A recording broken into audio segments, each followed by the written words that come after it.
Welcome to episode 1 of a follow-along tutorial season for season 10 of Jetlag. For those of you who don't know, Jetlag is a travel-based game show here on YouTube, and I have a channel all about making cool stuff in DaVinci Resolve. Lots of general video editing stuff, but then I also get into motion graphics and making your own presets, titles, templates, transitions, all of that. If you want to watch Jetlag yourself, I highly recommend it. Of course, a link to their channel will be in the description. Check it out. Like I said, they just started season 10, which is why this little series is starting up as well. I thought it would be really cool to week by week grab out certain elements from the editing and motion graphics of Jetlag and show you how to recreate those for free in DaVinci Resolve. This is solely as a fan. I had no participation in the actual production of Jetlag. The quality of Jetlag is always really great, including the motion graphics and the transitions and all of that. So as an experiment, I just wanted to see how close I could get and show you some of the cool stuff you can do in Resolve along the way. Last thing, this video should be releasing on the same day the first episode of season 10 goes public on YouTube, and that is possible because I am a paid user of Nebula, where episodes of Jetlag are available a day early. I am not on Nebula. I have no affiliate partnership or whatever with them, but I will also link to their page on Nebula. That's the only reason I know what are in some of these episodes a week early. I'm not going to give any spoilers or anything. I'm just going to look at some graphics. So if you want to watch episode 1, go do that, but then come back. Specifically, if you want to look at this.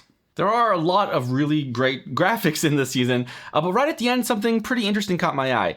In this teaser for the rest of the season, we have this really cool transition that sort of resembles like a slot machine, like gambling and all that is a big theme this season rather. And I really like the look of, using this transition, sticking to theme, but also showing off lots of different clips. So I thought, let's make it in Resolve. And hey, what do you know? I did. So let's. Last little bit of housekeeping. I went ahead and rigged this up so that this transition is available right here on the edit page. So I can drag this on a new clip, stretch that out to 2 seconds. And by default, it will look wild because we'll have a copy of that second clip. But here in the inspector, I can drag and drop any clip from the media pool. Get down here, and you see it starts replacing those as we go. And then you have individual controls like for scaling up, repositioning those. We'll talk about that more later. I'm not going to go all the way into getting this back on the edit page in this video. At the end of this video, I'm going to kick to another video that is a lot more about making your own presets and templates. In this video, we're pretty much going to make a single use instance of this effect, and then I will kick you to resources about how to package that up for use on the edit page so that you can use this as much as you want. And I'm going to stop there because if I go ahead and open up this transition, you'll see inside the Fusion page, we got a decent amount of work to cover. If you're brand new to the Fusion page or Resolve in general, this will be overwhelming, but we're gonna try to take it slow. There's nothing too crazy here, but let's get started. And to do that, I'm gonna hop back to the edit page, and we are going to actually enter the Fusion page in a pretty fun and interesting way. This is a way I like when I'm building new transitions from scratch. I'm just gonna right click, I've deleted that transition here. I'm just gonna right click on this edit point and add a 60 frame cross dissolve. This is a 30 frames per second timeline. So this is the duration I will want this to be. But once that is open, I'm gonna right click and go to convert to Fusion cross dissolve. That'll change the inspector a little bit, but also add this little button so that now if I click that, I open that instance of the transition in the Fusion page, and we can see we have 2 media in nodes, one being that first clip, one being that second clip, and then that goes to a standard dissolve node, which just, fades from one to the other over the course of our transition. I'm gonna leave all of that for now because we are going to start building our sort of footage columns. I have a folder here with 18. I have a folder here with 18 different video clips because each of these columns is 6 video clips on top of each other. So we have 6 videos in 3 columns each, 18, right? Yes, 18 different video clips. So I'm gonna start by grabbing one of these and dragging it right into my Fusion little nodes area here that will create a media in. And if I preview that, it will be that clip. And I want to go ahead and demonstrate one principle before we really start actually building this out. If I go in and grab another clip, I can connect these two by grabbing these gray square outputs, connecting one over the other. That will add a merge node. And the yellow is the background input, the green is the foreground input. So we have this video clip, and over that we are sticking this video clip. So if we preview the merge, this is what we see. But each of these merges also have transform controls. So we can see it by default, the center is 0.5, 0.5. If we slide this up to 1.5,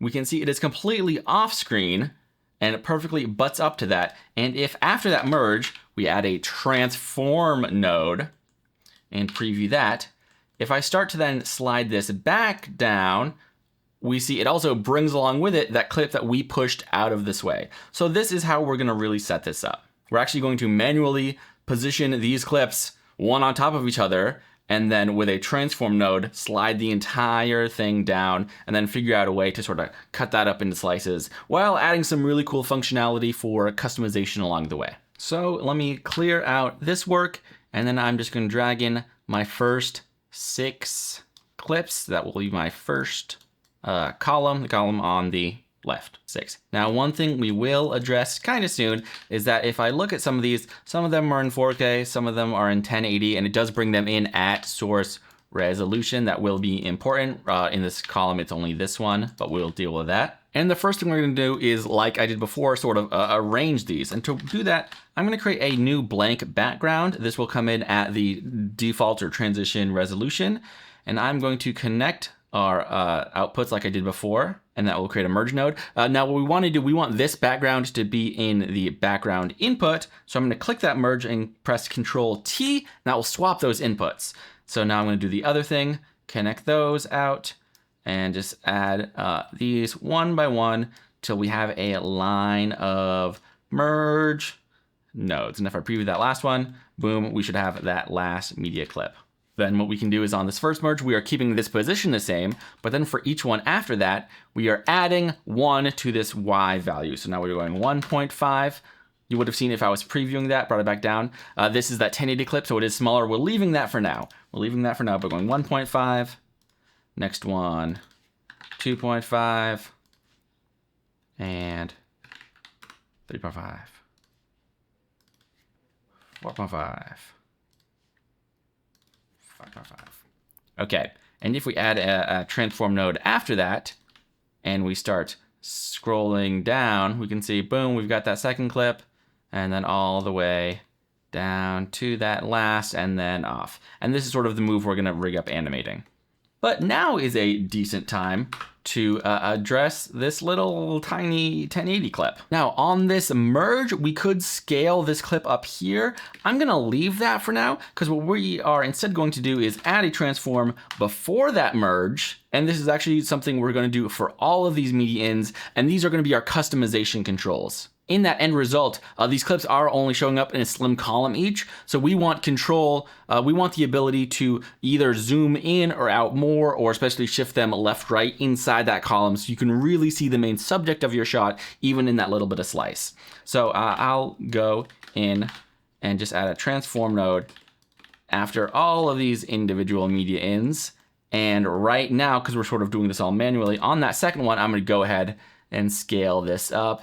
This will be exactly a 2x scale, bringing that 1080 up to 4K. That's great. And then now on that transform, if I keep sliding, all of those take up the whole frame. Now, the next thing that I feel like I'm kind of jumping to, but it is important.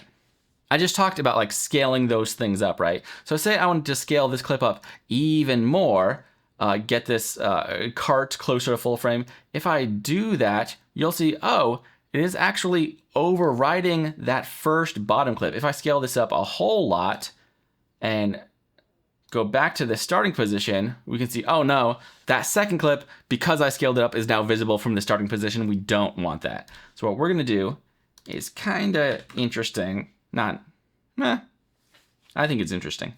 We are going to actually mask each of these merge nodes. Now that is another instance where this background node is going to come in handy. This comes in, here it's 4K. This is at the source resolution of the timeline where you applied this transition. Now it's a little different on this first instance because this is starting at this default area and it's also on the stack on the bottom, but I'm going to go ahead and keep things the same for all of these. I'm going to add another transform disconnected from stuff now. I'm going to connect that background to the transform. And I'm going to add that as a mask because that's a blue input on this merge. And we actually will be able to demonstrate this. If I look at this merge, actually I'll come all the way back to this transform. If I push this up a little bit, we should think, okay, on this transform for this first clip, if I scale it up, you know, the entire thing will scale up. But now if I scale up, you can see the bounds do scale up, but the actual image stays cut at that original cutoff point. That's what this extra transform is doing. It's taking this background, this solid black background. This transform isn't moving it at all, but then it is masking the foreground, which is this clip, over that black background, and is masking it to these dimensions. So even though we scale it up past the edges, it is only visible inside those edges. So we are going to do that for all of these. We're going to add an XF. The transform, that's where I search for these. Hey, by the way, I pressed shift space to pull up this little select tool option. That's something that you do all the time in Fusion, but it's easy to forget to call it out in tutorials. But transform, once you have one, you can always copy and paste as well. I'm adding these over on this side, and we are adding that background to all of them. Boom, boom, boom. Now, the important thing here that we do have to customize for each of these, we do need to change the transform on these masking transforms to match the value from the merges. So this 1.5 up to 5.5, we are doing that on all of these as well. 2.5, 3.5, 4.5,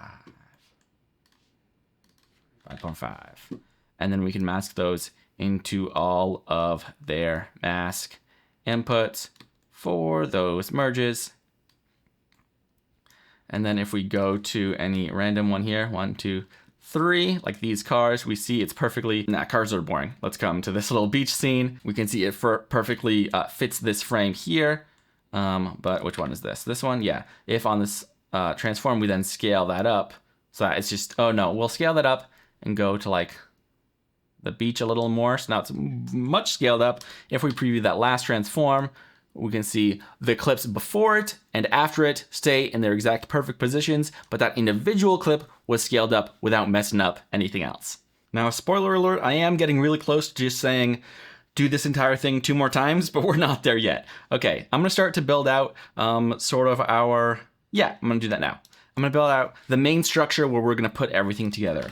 One thing I do like to do is start with just a background. We could keep this one, this solid black, but also if you bring down this alpha, it's transparent and it just sort of gives you like a canvas that you know you're working on. And coming out of this transform, I'm gonna connect those outputs. So now that is merged over with all these assets. But now that I have this, I have an open mask input. And remember, this is just one column. So if I create a rectangle node, if I preview this, this will be a black and white image. And that is because this rectangle node, along with these other groups of nodes here, like this custom polygon or like the rectangle ellipse, these are mask data. So this white area means it's the area of the image that will be masked and the black won't. So, I'll connect this. If I connect this to this blue mask input, we are only seeing where that white area is. Also, by the way, sort of Fusion fundamentals, you do have 2 viewers. If you only have 1, you can click this button to get 2. And this lets us view one thing on viewer 1, the other on viewer 2, and then you can interact with them in either. Oh, I want to move the rectangle here, not that merge. So now we can change that mask. And we want this over on this left side of the screen. Now, we're going to talk about the coordinate system. Yay! One thing we've already gone over is that by default, the center is 0.5, 0.5. So all coordinates in the Fusion page start from a value of 0, 0 down in this bottom left-hand corner up to 1, 1 in the upper right-hand corner. And by default, these mask controls, especially this rectangle, go from a value of 0 when they are perfectly invisible or thin, up to 1, reaching each end, both height and width. So we want this mask on the height to be 1, but the mask on the width, we want to be exactly 1/3 of the screen. So if we just type in 0.333, that will be a 1/3 slice, and we're gonna move this over. And you could like go in, like manually zoom in, try to line this up, but also we can use math. We know this X parameter will be exactly half of the width value because we are positioning this from the center of the image. So instead of 0.333 across, we're just doing half of that. So we can even copy this number, and in this X value, we can paste that number and actually do math in this window divided by 2, and it will perfectly line that up on the edge of our image. Cool. And then now if we go back to that transform and slide, we are only seeing that in that sort of vertical slice here as it goes down. And hey, that's going to be our little effect that we're then going to animate and do, and then do again and do some other stuff. And the last thing we're going to do on this one individual slice is back on this transform. We've been playing with this, Y value slider, but now we need to set it up to actually animate completely on its own. To do that, I'm going to right click on where it says center and click modify with XY path. That will enable this little modifiers tab there. And if we click there, we see what this has functionally done is separated these X and Y dimensions. Those do have little keyframes, these diamonds that are now orange red.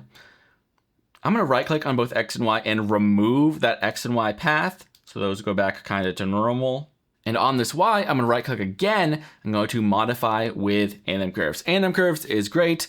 I will link to sort of my introduction to anim curves, which is also a very long and complex video, but anim curves is behind a lot of the power of these custom resolve and fusion transitions and templates and titles. Anim curves, super cool. We're going to see a little bit of it here. This source we are keeping on transition because this is a transition, but we are changing this curve to custom and then leaving it for now. The way this is going to work is that, remember that Y value we were starting at a value of 0.5 and we wanted to go up. The last one ended at 5.5, but remember we want to go a whole other value past that. And actually we're not starting at 0.5 because that fills the screen. We want to start with that image off screen, and that interacts with anim curves based on these scale and offset sliders. The offset is the starting point for the value you have placed anim curves on. So we are changing this to, oh right, we're starting with it off this way. Okay, we are starting with a value of 1.5, and you can actually preview this if you scrub. So 1 is actually pushing it further off screen. So if I go all the way to the end, I want to pull this down and then scale past all of these. So we're going to go to what, like -7 will be those values we want. So then now if we scrub, hey, we are going through all of those individual clips, and then it ends perfectly off screen. Those are the values we want. But now this custom curve is where it gets interesting. I'm just going to click in this box and click F. That will add a little ease, and then this will add a nice little ease there. And I'm going to leave this here for now because this is one thing that will change maybe more than anything else based on our columns. But now that we have this little column that is animated, we can actually move on. I'm going to condense this a little bit because we can actually just copy this entire paste from that background down to the mask on that merge and paste it over. Paste it over twice. Make sure we move stuff out of the way to work. Connect the output of those merges to one another. And even without looking, if I just go to these rectangle masks on these other merges, if I change the center on this one back to 0.5, and if I change the center on this last one, got to do some math. At this point, I'm going, remember 1 is the edge. So if this was the value from the left side of the screen, if I go 1 minus that value, we can even see in the quick preview, even though we're not previewing it, we still see the outline for that individual mask. That goes over to the right. If I preview this last merge, this will be kind of interesting. So we're not like done, but if I preview now, we see this whole image again sliding down. But what is actually happening, if I just preview like this transform, oh wait. If I were to preview these one after another, you can see, oh, we are adding them in a third at a time. And that's because these media ins are looking at specific pieces of media. So on the center column, I can pick up where I left off.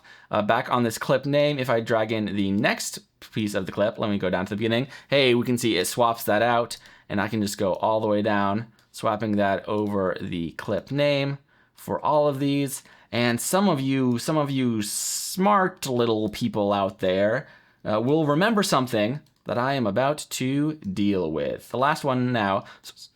So now the center column has different clips all the way down. And we might have gotten lucky. I'm gonna go and even preview these media ins by themselves because I am checking that resolution. Remember on the first one, we had this 1080 clip that we had to scale up. So now these all do look to be 4K clips, but that just means we have to go back to that 1080 clip, and we have the option to scale that back down to 1 so that it fills the frame. We can always, scale these back up to customize, especially with these extra masks we got going on. But we didn't have any other 1080 clips. I'm not sure. I think we might have one in this last batch, but I can go down here, swap out by dragging these over these clip names in these media in. Keep going on the last few batches of these. And then now, if I preview that last merge, we have the same animation on all of that. We're about to take care of that. But now, they all slide at the same time. But we have 18 different clips. You can see the one I need to address here. I can get rid of our media pool now. But that goes all the way down. We have all these different clips. I can go back to that final transform here, scale this back down to 2 for that one. But we've got a few things going on here. We can see on this first media in, this is a 1080 clip. So even here, we see that initial black background that is the basis of all of our masks. But on this transform, we can bring that back up to 2. And then checking, I think we have one more. Yeah, this transform, we're also going to bring back up to 2, because then when that gets merged over, yeah, that will scale it up to full fit the screen. And of course, from here, you can see some of these, the subject isn't exactly in there, but you could find that individual transform for those clips, shift it over. Okay, now let's handle timing. So on these 3 transform nodes here for each of our columns, you'll remember that timing is based on the entire length of a transition, but that curve is we set to custom, so we set that easing, but also we're gonna use this custom control to adjust the timing offset for these as well. This first column, we are starting at the very beginning, but if I grab this endpoint, I'm gonna bring it in a little bit, and I can even type in numbers. So I'm gonna set this endpoint to 0.8. That will bring it into 80% of the way complete. And then on the next one, I'm going to change both the in and out point, so that the in point being 0.1 and the out point being 0.9, X here being timing.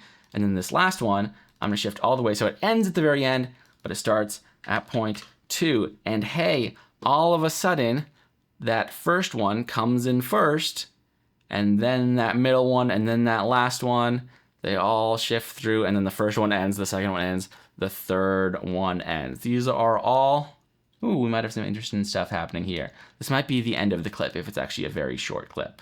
So when this curve hits the top, when this out value goes to 1, that means the move is complete, but we are actually completing that move early, or starting it later, depending on which we go. So we're using these curve controls to sort of adjust timing. It's pretty cool. And this is the heart of this effect, right? These different things coming through. Now we just need to add a few little touches and connect this to remember these main transform controls we have going on here. And actually, if we look back at this cross dissolve now, I'm gonna right click on this box, ungroup that with just this one dissolve node. Like I said, this is a dissolve node that just goes from 0 to 1, but if we open up modifiers, we have another anim curves. And we're gonna do something really interesting here. We are changing this source from transition to custom. This allows you to keyframe. You can do a lot of complex stuff with that, but I'm gonna come to the very beginning of this clip, set a keyframe for 0, come forward 1 frame, set a keyframe at 1, and at the very bottom under timing, I'm changing this time offset to 0.5, which here means halfway through the length of this transition. So now if I preview that dissolve, it stays the first clip, and then boom, at its halfway point, instantly changes to that second clip. This will be happening in the background, so you could, have this fade actually happen over a long period of time, but I like doing this whenever I'm making a transition with, flashy stuff happening above this actual transition. I just make it so, hey, halfway through the transition, it's just a hard cut. Okay, we're getting really close, just a little bit of flair to add. One being those little separator lines that we will see in Animate, and two being some motion blur that we're kind of gonna fake. First, hey, we can go ahead. If I connect the output of this last merge node into that dissolve, then we can actually preview that and see that we start with this first clip. Those video clips come in, come all the way down. While those are going in the background, it changes to this second clip that I have here, some Halo gameplay. But I'm going to create another merge. And while holding any node, if you hold shift, you can drag it over a line between the two nodes and just drop it in there. And this merge will actually be our lines. So I'm going to create a black background by default, connect it to that merge. And then on that, I'm going to click this rectangle button twice. And these are going to be our lines. So like we did before on those rectangles, I'm actually going to delete the first one for now. On those rectangles, I'm going to change the height to max and pull the width down so they're just nice little thin lines. And on this first one, I can change that X value to what, 0.333. Boom, that'll be exactly on that. If we preview that merge somewhere in the middle, you can see that bar will be exactly between these two columns. I love it.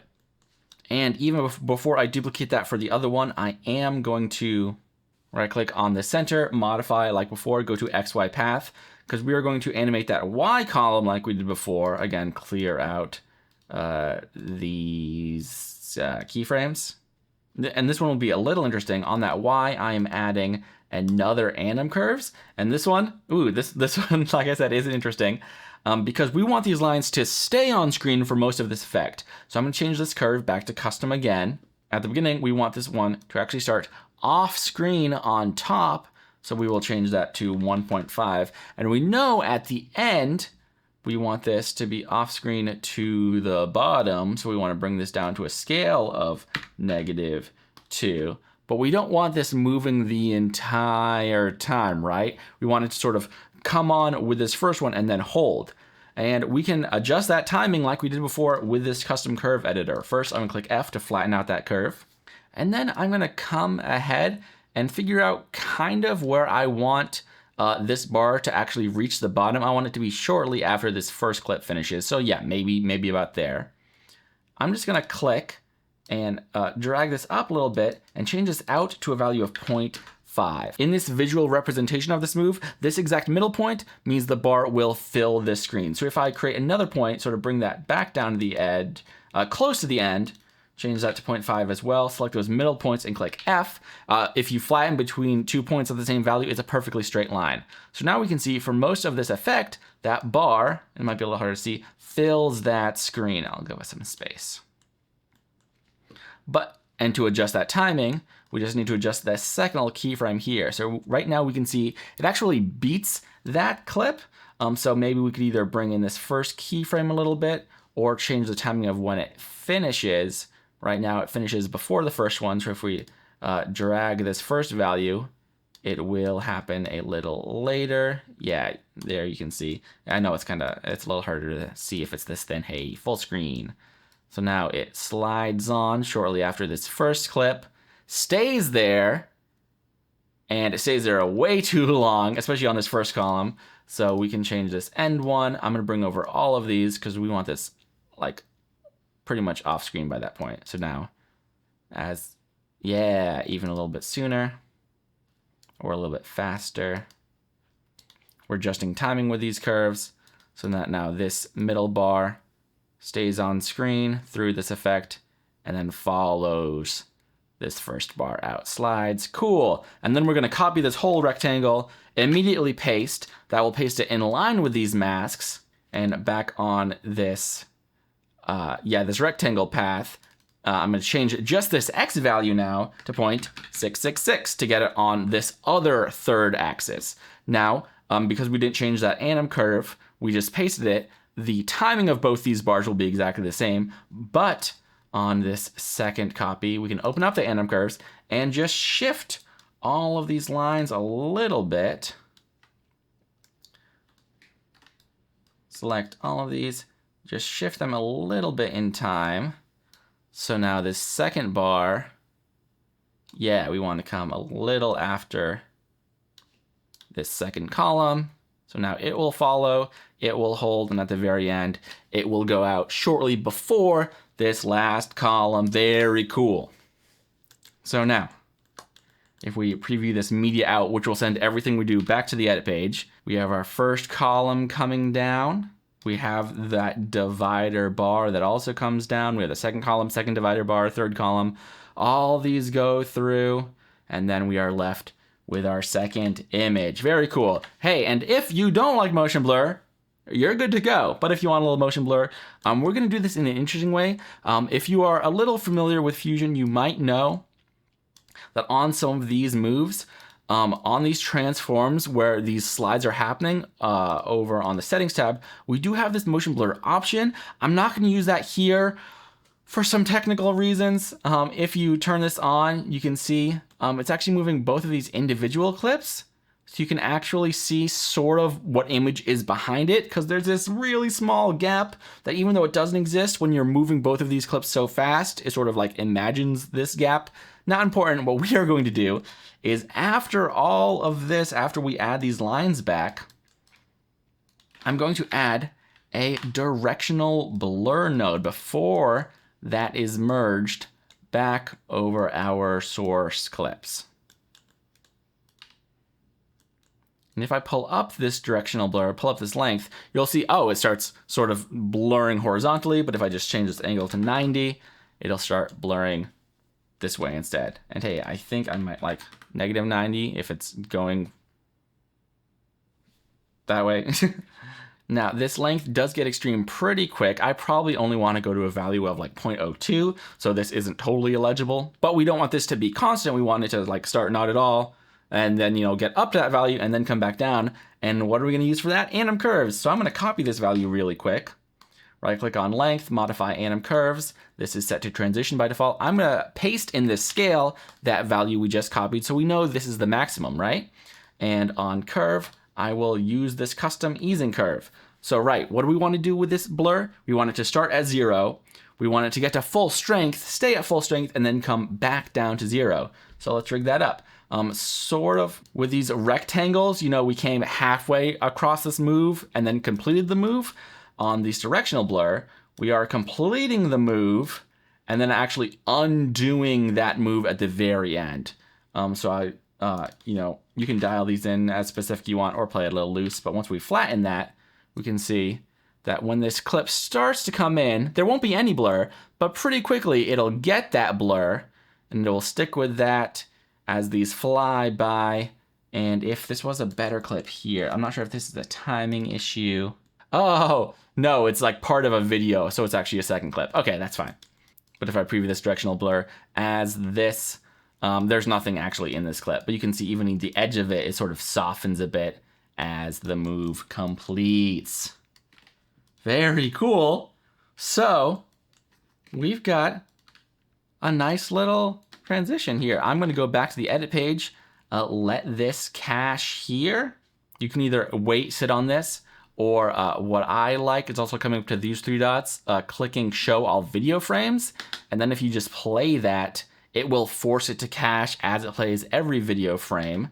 For a crazy transition like this, I really like setting this to that 2 seconds versus its 1 second default. But now we've got a clip. Oh, this is just a caching error.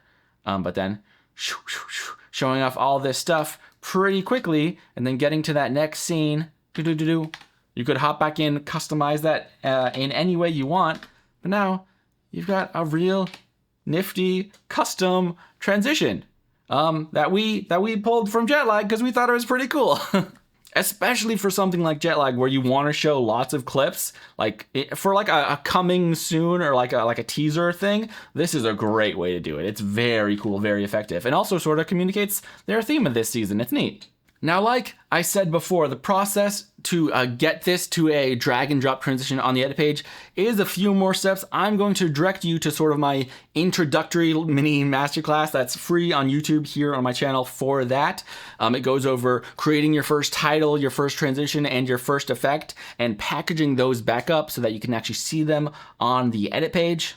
The only thing I think important here that sort of, you know, matches these controls like I set up, you can see, if you'll remember in the Fusion page, we dragged those clips from the media pool into to create those media in nodes. But once I package this up, we can swap any of these media out. If I just find this first clip, this first one that comes in, that should be on my left column and either the first or the last. Let's swap this out. It is the first. So now I have this sort of drop zone here in my inspector that I can swap, once I have it selected, that I can swap, any of these clips out for and change this. This is where those transform controls really come in handy. You can reposition any of these.